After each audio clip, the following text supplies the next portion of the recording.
evening, everybody, and welcome to another edition of No Limits. My name is Scott Morganroth, the Motor City Mad Mouth, and it's great to have the Motor City Mad Mouth official because of the trademark. My goodness, good stuff. I'm legal by the government.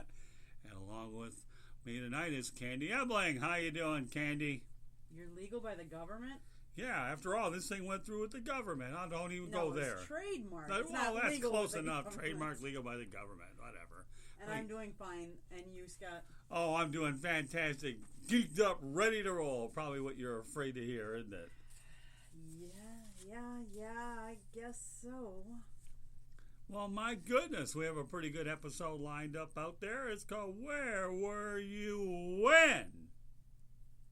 Where were you when? When what? You tell me. So, for all you audience out there, all you lovers of our show, thank you very much for listening. By the way, a couple weeks ago we talked about memories, and we talked about our favorite memories of this, or our favorite memories of that, our favorite vacation. Well, now we're going to change it up a little bit. But we're still going to be talking about memories. But it's the memories of what we remember of certain events in history. So how they impacted us, and what ones do we remember? So I'm going to list them all off, and we'll talk about each one individually. So, obviously I would say in our lifetime, the biggest event by far has been September 11th, 2001. So Scott, tell us about that day. Where were you? What were you doing? Lived in Chandler, Arizona at the time, and I remember driving to my attorney's office. His name was Harry Kaywood, out in Mesa, Arizona, and at that time I was filing for divorce, and my attorney says, "Don't you know what actually happened here on September 11th?" I said, "No, Harry, I'm on my way driving to see you." And that's when he told me about September 11th. So I was living in the Phoenix metropolitan area. So I have to say that day was very impactful for me. At the time, I was living in Milwaukee, Wisconsin, and I worked at a credit union. It was called the VA Credit Union at the time, and it was located inside the VA hospital, which was on government property. I was driving to work at the time, and they came over the radio, and they said, "Well, there's a fire at the World Trade Center." And they said, they don't know what happened. And then they said, a plane hit it. And I was driving, ironically, and I don't know why, because I normally took the same route to work every single time, but I was on the expressway. The expressway got backed up, so I decided to take a side route and get off the expressway, less traveled, Ironically, I was driving past the cemetery where my grandparents are buried in, where actually I will be buried in at one point, and that's when the second plane hit. I get to work. I walk in.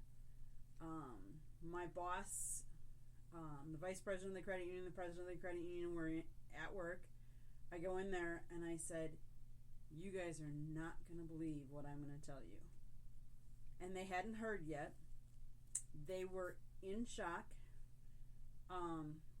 Because I worked inside a government building, we went on immediate lockdown at that point once they knew it was terrorist. And the other planes, I had one of my customers, she worked in the hospital where my credit union was located in. She came down at one point, and I could just see the tears in her eyes, and I asked her, I said, "What's wrong?" And she's like, "My sister is in the Pentagon. The Pentagon was hit, and I haven't heard from her. I don't know if she's okay." To this day, I can still see her face. I mean, I immediately came around from the counter. I gave her a big hug. I asked her if there was anything I could do for her. life as we know it changed that day. It was never the same. I went through a metal detector for a while then after I went to get into the VA and go into work. They literally searched everything. So my purse, my lunch bag, anything was being searched those first days after the attack. The camaraderie that America changed on September 12th. Everybody rallied. Everybody rallied for America. American flags were flying off the shelves. Everybody wanted to listen to American music. We didn't have the separation of blacks and whites like we're having now. I wish we could go back to 9/12, but I wish it was a 9/12 world without 9/11 happening. Well, interestingly enough, here on 9/9, back 2001, I was flying out from Fort Lauderdale to Arizona, and I have to tell you, when you talk about association, my uncle Bob Stroll was born on 9/9, so I always remember his birthday because it was the day that I fly out, but yet it was a couple of days prior to 9/11. Now, when I was on 9/11, I went to my attorney's office. I was doing some delivery runs as a delivery driver for Domino's, and at that time I lived in Arizona, and the Diamondbacks would go on to face the Yankees in the World Series, and I felt like everybody was pulling for the Yankees, and I'm living in Arizona pulling for the Diamondbacks because that's the area that I live in, and I was pulling for my local team. So we felt like it was us against them. I understood the sentiment toward the metropolitan New York area and all that, but I wasn't rooting for the Yankees. I was a Diamondbacks guy then, but understood that. And of course, at that time, I was a broadcaster for KCTK doing a show called Weekly Wheels, and we ended up doing a show that week, but instead of talking about auto racing, I brought Ernie Harwell on that broadcast. And for those of you who want to know about Ernie Harwell, Hall of Fame Detroit Tiger broadcaster, came on and talked about significant events dating back to World War II and all that. So he put his perspective on 9/11 as well. So, between my delivering for Domino's, going to my attorney, the us versus them, 9/11, of course, nowadays it affects everything with airport security and things like that. Our lives definitely changed forever after that infamous day, which was the most infamous day prior to the bombing of Pearl Harbor on December 7th, 1941, which ironically was my mother's birthday. But again, that was the most, like you say, infamous day in our generation, in our lifetime. Okay. By the way, Uncle Bob, happy birthday. Happy birthday, Uncle Bob. Okay, so let's go to a different date in history. 6/25/2009. Any ideas, Scott, what happened that day? Number one, I had back surgery over at Holy Cross Hospital in Fort Lauderdale. And number two, Michael Jackson and Farrah Fawcett died the same day. You can't get two bigger names than Michael Jackson and Farrah Fawcett dying that same day. I'm on morphine watching a soccer game, so I was very relaxed between morphine and soccer. But yet, to see those two die that day was unbelievable. I'll never forget, because, again, when somebody passes or when there's a tragedy, we typically go back to recalling their life, recalling what they did.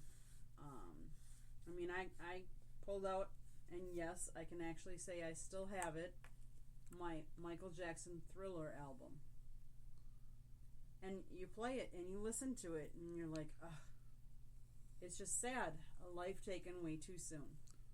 Amazingly enough, when I go through my medical records and I have to find out what back surgery was, all I need to do is Google up Michael Jackson and Farrah Fawcett, and I know when I had back surgery. So from that standpoint, it does help me out with medical records, and as you all know, I have a pretty steep history. Yes, you do. Okay, let's go back a little bit further. August 16th, 1977.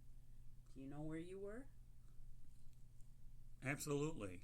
What happened that day, Scott? Elvis Presley died I was at Camp Tamarack in Ortonville, Michigan.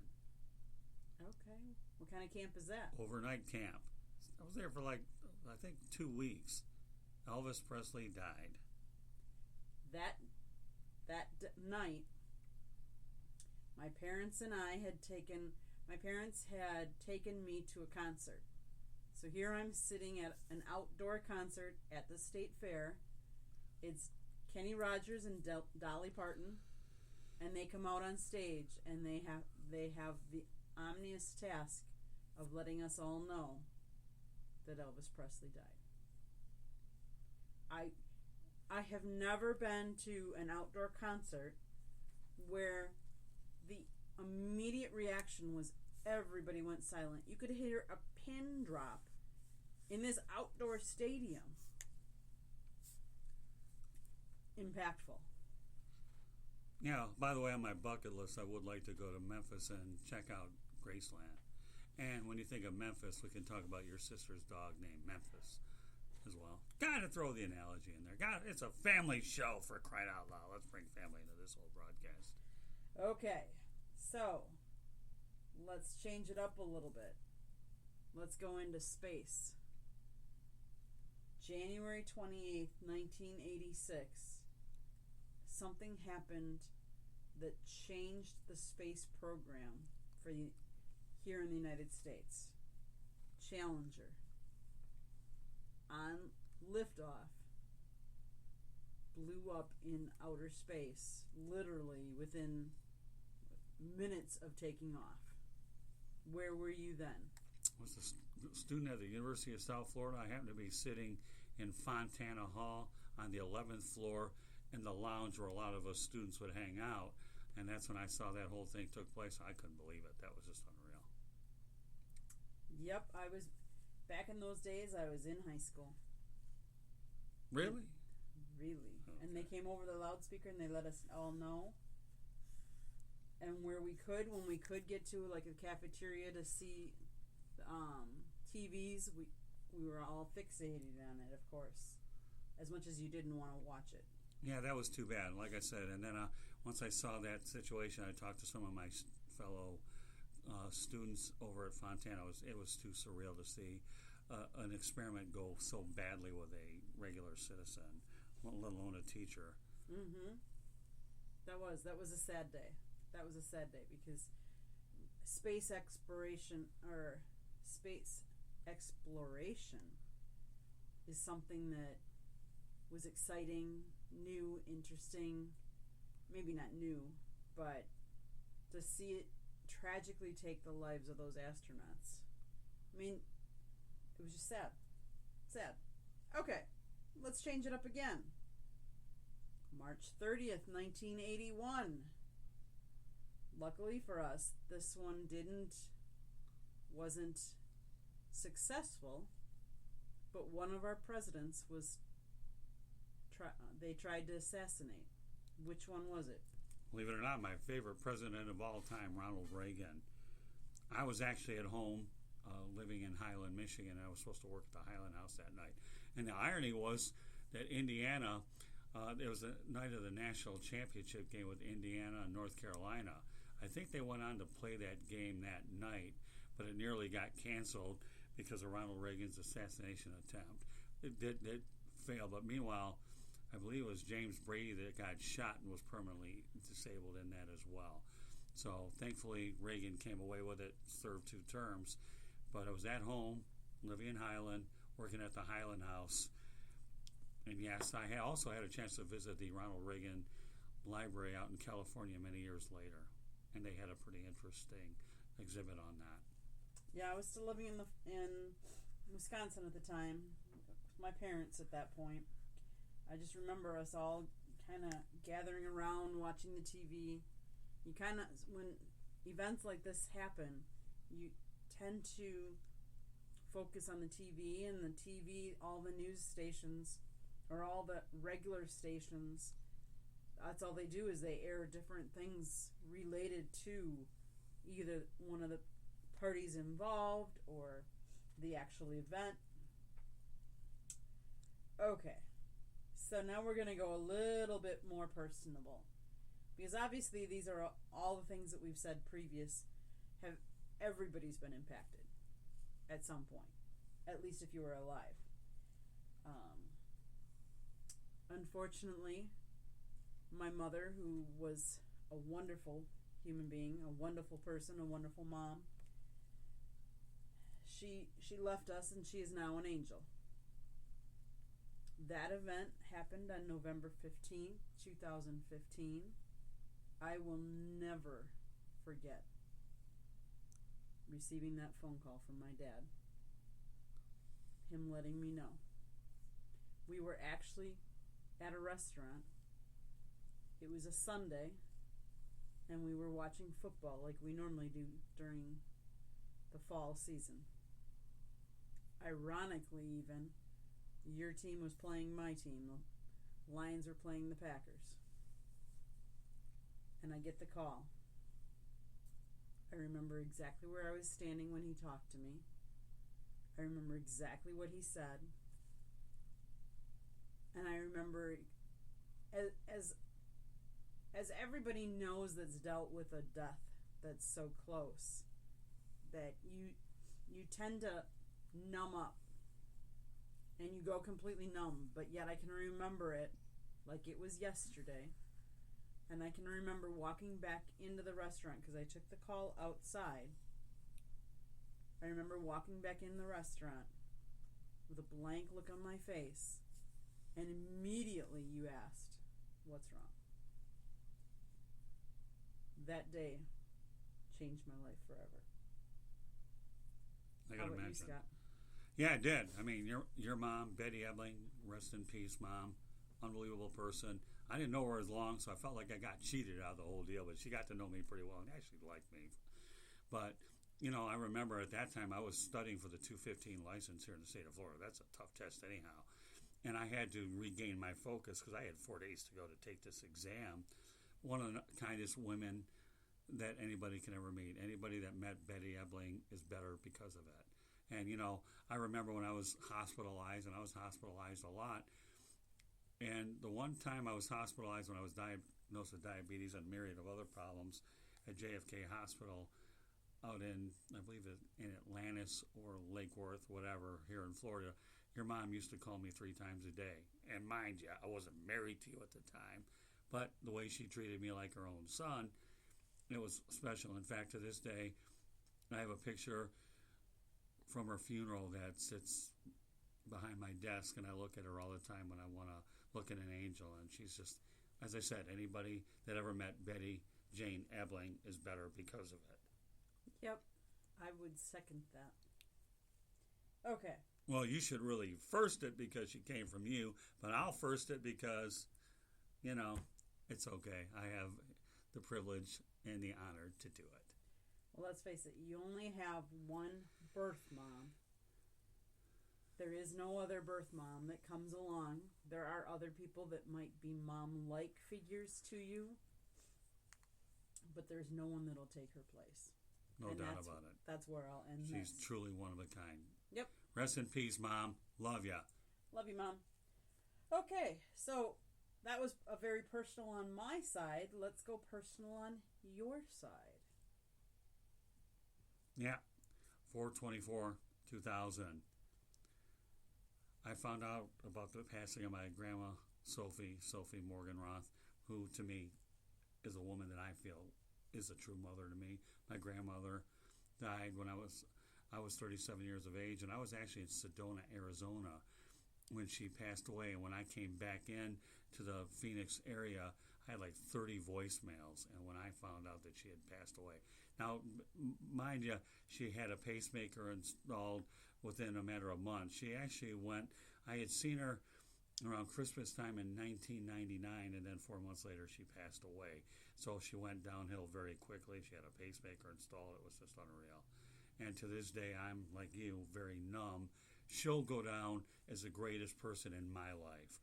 With no disrespect to my own mother, my Grandma Sophie to me is a person that will always be numero uno. What can I tell you? Those are people that know the relationship I have with my Grandma Sophie understand it. I also had the privilege and honor to do her eulogy over at her funeral and wrote the eulogy on a red-eye flight back from Phoenix to the metropolitan Detroit area. It was unbelievable, but yeah, that was tough. Sedona, Arizona. For all you folks who've never been there, it's certainly heaven on earth, Red Rocks and all. But when I found out, when I got to the metropolitan Phoenix area, I was there with my ex-wife Susan. Long flight was expensive too. They don't do you any favors for bereavement, but that money wasn't an issue. Losing that woman to me is something that I never have forgotten, and it's hard to believe that she's been gone 20 years, but nevertheless, rest in peace, Ma. I love you very much. Not forgotten, and I hope you're listening to this broadcast upstairs, way upstairs. Sophie, all I have to say is I feel like I know you from as much as Scott has talked about you, but I wish I had actually gotten to meet you in person. Someday, I will meet you. But at least Sunshine, her daughter, Judy, is the closest connection you have, right? Correct. Okay, enough on the personal side. Let's go back to events that happen in the world. Who would have ever guessed February 14th, 2018, Valentine's Day? That'd be a happy day for everybody, right? No. That is when Stoneman Douglas tragedy, when Nicholas Cruz, I believe was his name, decided he wanted to go take a gun, go back to the school that he used to go to. M15 rifle, by the way. And start shooting. Scott, where were you when that happened? I was actually eating a Kentucky Fried Chicken, and I saw a lot of police officers turning down Coral Ridge Drive. So you were a couple of miles away. Yeah, I was really close by, and I said, holy moly, what's going on here? There were cops one right after another going. Sitting at a KFC, Marjorie Stoneman Douglas, and all of a sudden, until I realized the magnitude of the events, it was unreal. Now, bear in mind, folks, the Parkland area here in northwest Broward County is a very upscale area. The homes are anywhere between 250 to 500,000. Great people, or arguably one of the safest communities in the world. Well, all it took was one bad egg to change perception. And what was more difficult about it was not only the people that passed away, but we subsequently went to a funeral of a football coach by the name of Aaron Feist, who tried to stand in the way of some of the Cruz and took some of the bullets. And then there was negligence by the security officer in charge, which made it even worse. And I won't get into the whole story, but Kentucky Fried Chicken, right there on the trail towards Marjorie Stoneman Douglas. Well, and wasn't it true, Scott, that Nicholas Cruz wasn't apprehended at the school? Correct. So he left the school. So he could have been closer. He could have been walking your way. Probably. But yeah, Kentucky Fried Chicken, that's where I was in Coral Springs. Okay, next tragedy. December 25th, 1989. Now, come on. Christmas Day. There can't be any tragedies on Christmas Day. Well, I got to tell you, I've always had some eventful things that happen around me with Christmas time, but this one was certainly one of the most interesting ones on the planet. Billy Martin died of an automobile accident. I actually met Billy covering spring training in Fort Lauderdale for the New York Yankees, but at that time, I was at Magic Mountain in Londonderry, Vermont, and I tore my ankle skiing on my last run of the day. So why is that significant? Because every time I think of Billy Martin, the former New York Yankees manager, I remember that I spent a night getting an air cast on my ankle the night that Billy Martin died. And yes, let's go back to the medical history. When I have a medical event, what happens? Go back to a death situation, and all of a sudden, instead of having a velvet stocking, I had a fiberglass cast. Go figure. Yep, Thankfully, go figure. But the best part about it was, even though it was torn ligaments in my left ankle, it was on the left side, so I could still drive with my right foot, so it wasn't all that bad, but it was still painful to have to deal with that cast for the better part of 16 weeks, which subsequently would end up leading to 2 knee operations. Rest in peace, Billy, but I know where I was when you passed away. Okay. Let's bring it a little more. Well, where were you? keep asking me these questions. Where were you with Stoneman Douglas? We know you were working in Palm Beach County, right? I was working up in Boynton Beach. Yep. And of course, since you have a great family, we knew that you were with your friends when Millie Martin died, so we'll have to ask that question. Correct. Okay. Let's bring it a lot more current. Where were you the day sports as we know it stopped? Pandemic, COVID-19 it was in the beginning of its course to run its course, and it stopped sports as we know it. Professional sports, collegiate sports, and intramural, and all sports. Where were you, Scott? Very familiar place I've been to before, Arizona. Actually, we ended up going to 3 spring training games. The only one we would end up missing out was a Brewers game over at Maryvale, but thankfully we ended up going the day we ended up leaving town and saw the remodeled area. But unfortunately for other members of the family that couldn't see a spring training event, they got the short end of the deal. So the night NBA canceled sports, we happened to be at the Dodgers Brewers spring training, last spring training game that they played for the season, last game of the season, because most of the other games had been played earlier that day. We saw the last spring training game of 2020, because then what they did is they stopped all MLB games, and then they had to go into the summer reboot. Yeah, Camelback Ranch, where the Dodgers went ahead and took on the Milwaukee Brewers. Mm-hmm. So we got our 3 games in. Didn't see the 4th, but it's not like we hadn't seen that stadium. So we got to see it remodeled. So it's safe to say we completed our Cactus League tour on 2 trips. Mm-hmm. Okay, let's go back a little bit further. The day Princess Diana died was August 31st, 1997. Where were you, Scott? I was actually here in South Florida, Fort Lauderdale. I was covering a Detroit Lions game down here, and I ended up, I was driving, I believe I was driving on Sunrise Road here in the Fort Lauderdale area when I had heard news that Princess Diana was killed in an automobile accident as a result of the paparazzi. It was unreal. I was visiting some friends at the time, and it was just too surreal. I remember, didn't it happen kind of later in the evening? Yeah. And, because I remember staying up late that night. I was at home with my parents, or I was over visiting my parents, and I was with my mom. And my mom was kind of a news junkie to an extreme like that. And we just couldn't get enough of what was happening, trying to find out the most that we could, jumping from one station to another station, trying to get as much information as we could. Okay, let's bring it back to another date. August 2nd, 1990. Do you know what happened, Scott? Yeah. Desert Storm broke out, and George Bush, the first one, started a war that obviously centered around Saddam Hussein. Later on down the line, his son would finish the job, but that was a war that I think was very avoidable. But Desert Storm took out. Where was I? All I can tell you is I was living in the state of Michigan at the time. I don't remember any particular place where I was on that date. But sometimes with me, isn't where I was. Sometimes it's where I was living, what part of the country. I was in southeastern Michigan. And that was back when I was in college, so I would have been at UW Whitewater. And of course, because I was on a college campus, everybody was a little more watching TV or could watch TV. Let's put it that way. More concerned.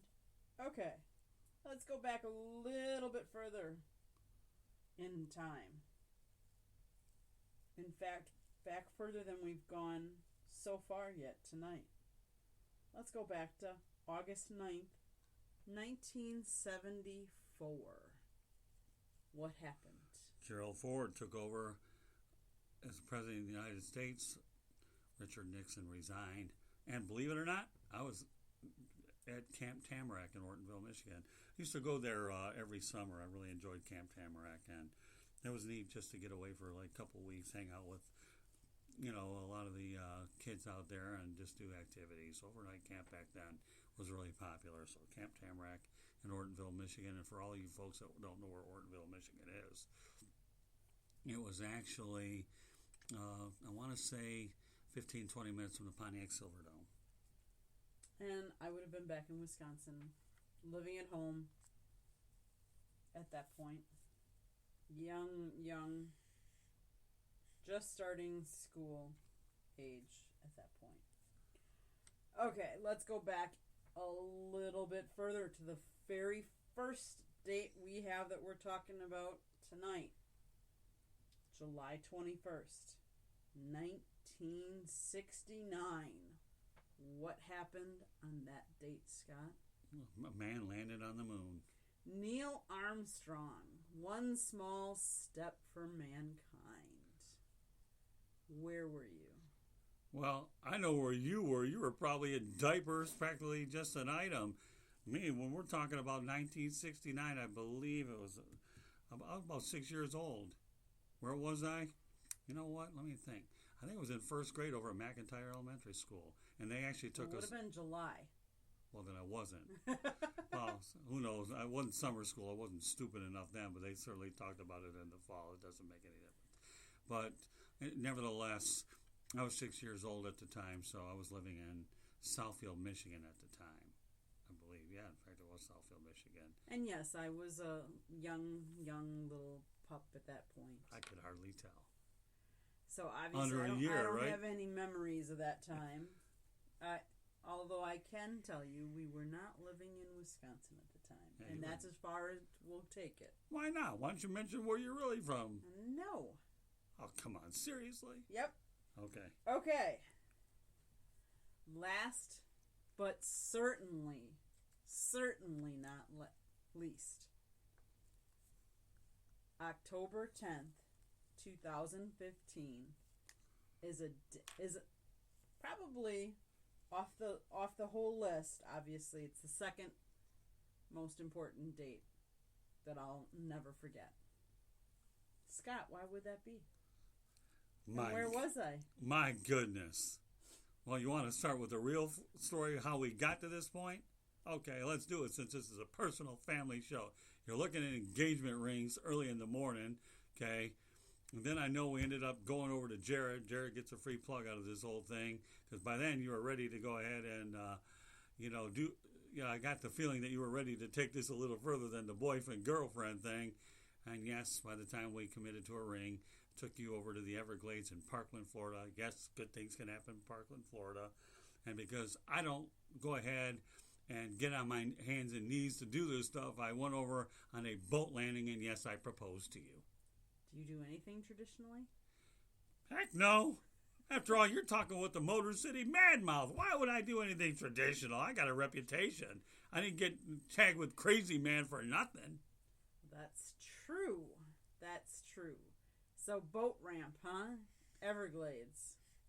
Pretty cool stuff, eh? So water, sun, alligators. Yeah. I didn't have to get on my knees. All you had to do, since you're 5'4", just stand up the boat ramp. I went ahead and took care of business, and that's that. I think what was so fun about the whole thing is when you told your mom about it, she wanted to go out there and tell everybody, but you told her, I don't think you can quite do that yet. So if anybody is interested in seeing where Scott proposed to me, please go to our YouTube channel at South Florida Tribune YouTube, and we have a video that Scott did where he was talking about Serene Sunday, where he describes and we show you exactly where he proposed. And if you want to have a 16th day, you might as well just sit there and talk about the wedding day, right? 1117 Miller Park. If you figure you're going to start in the Everglades, you might as well go to a baseball stadium, which is open year-round, have a restaurant in there, and all those people that thought we were going to be going out there doing that home plate thing in dead winter, wrong. They make ballparks a lot more different these days. But yeah, Serene Sunday on the South Florida YouTube channel. We'll be able to paint out the description and everything about what took place. Indeed. Let's face it, we took it from 10-10-15 and sunny, warm, hot Florida to 1117, dead of winter in Wisconsin, and everybody thought we were crazy. But we brought some of the Florida weather, and we had 40-degree weather on our wedding day in January in Wisconsin. Yes, it can happen. Yes, don't forget Lake Michigan either. So instead of having the ocean, we had Lake Michigan to work with. Exactly. Well, Scott, it's been kind of interesting to go back and think of different events that happened in history, and to think, wow, I remember where I was then. I remember where I was. Isn't it funny how our memories come back to us at certain events, whether it be a surprising event, a traumatic event, or just an impactful event on each of us? Amazing. Of course, nowadays you have Google helping you out a little bit too. So. Well, but Google isn't going to tell you where you are. No, but in a lot of cases it tells me particular events when you associate people, places, and things, for sure. Right. But so it gives you dates, and then sometimes you need the date just to refresh your memory. But a lot of times, if they're a big enough of an event that impacted you personally, you're going to remember things more. And I find it very interesting how we associate certain dates and certain events with where we were, and we remember all those things. And yet, if you ask me what I had for lunch yesterday, I don't know that I'd be able to tell you. So it obviously wasn't very impactful. Well, I could probably tell you, but if I don't want to have TMI, too much information, don't make any difference. We remember what's important to us is really what it comes down to at crunch time. And especially when they're meaningful events, the good, the bad, and the ugly. You can't sit here and tell you that we've had 16 things that were all positive, because let's face it, this society is anything but perfect at all. And as we can tell with some of the things that have transpired between Marjory Stoneman Douglas, personal tragedy, deaths, and so forth. And I think what was tough about the Marjory Stoneman Douglas thing is because of social media, more and more school shootings took place, and then some of the other ones leading up to it. So unfortunately, our society is a copycat society for, in many respects, all the wrong reasons. So. Well, and I'm sure Stoneman Douglas stands out more to us because we live within 15, 20 miles of Stoneman Douglas. And 15, 20 miles, how about just a handful of miles? Okay. So I would think like some of the people that live closer to like Columbine, right, that would be more impactful for them, or any of the other school shootings, or any of, let's face it, even the Vegas shooting. It wasn't even a school shooting. Doesn't have to be a school shooting, but the tragedies that have happened. And may everybody that perished, may they rest in peace. By the way, you're listening to No Limits. My name is Scott Morganroth, Motor City Madmouth, along with Candy Ebley. Glad to have you with us tonight. Just so you know, you can pick up this broadcast here on Apple Podcasts, Spreaker, Spotify, iHeartRadio, Google Podcasts, or wherever you get your podcast. I'll repeat that again: Apple Podcasts, Spreaker, Spotify, iHeartRadio, Google Podcasts, or wherever you get your podcast. Just so you know, if you want to reach us, you can go to Twitter at Tribune South. That's at Tribune South. Our Facebook page is South Florida Tribune. Instagram, South Florida Tribune. Candy alluded to it before, and I'll allude to it again. We have a YouTube channel. Please subscribe to that, South Florida Tribune. That's where that proposal to Candy took place. But such great scenery in the Everglades, but that was just an isolated place in Parkland, which is probably a matter of about 15, 20 minutes away from us. So if you want to visualize what took place on that day, that'd be great. The website that Candy does a marvelous job on is www.southfloridatribune.com. Candy, just to let you know, she is the web designer and puts all the articles up there. We get articles from our media distribution partners. We have them also from our columnists, in addition to the broadcast going up there as well. You can email us at southfloridatribune@gmail.com, and my LinkedIn is Scott Morganroth. Why don't you give people a little bit more of an overview of what you do on the website and some of the things that people can look forward to on the website, because you do a marvelous job, not only as a photographer, but now you've taken on the angle of being a broadcaster here with us. Because I'll tell you what, building a website is never easy, but the way you make it so, you handle it so effortlessly, I know you've learned a lot. This is challenging, but when people look at the South Florida Tribune website, I'm very proud that you're the one who's taken it upon yourself with every challenge that you've had. You've overcome it and then some. Go ahead. Well, you've pretty much taken all my thunder. I just have the media partners send me all their content. I take it, I arrange it, I put it up. I don't know how many pictures we're going to get this year because I don't know how many games we'll get to because I don't know with all the new COVID regulations. But yes, we have media partners from anywhere from NFL football like Jags, Jaguars, Lions, NFL to MLB, Miami Marlins, Detroit Tigers, Florida Panthers, stuff for hockey. And if people wonder why I do put some Detroit content in, I can't forget it is my hometown. I do have a lot of connections, and there are a lot of transplants in the area. Of course, we try to take content wherever it is, because I remember many years ago when I got in the newspaper business, just because you were in a given area doesn't mean that you didn't import content from the Associated Press, UPI. News happens everywhere. These are just some of the sources for which we have. We have Florida Atlantic University, FIU, Lynn University, University Again, of South stealing Florida. my thunder. Well, those are just a few that stand out for me. And then we have some writers that will write up.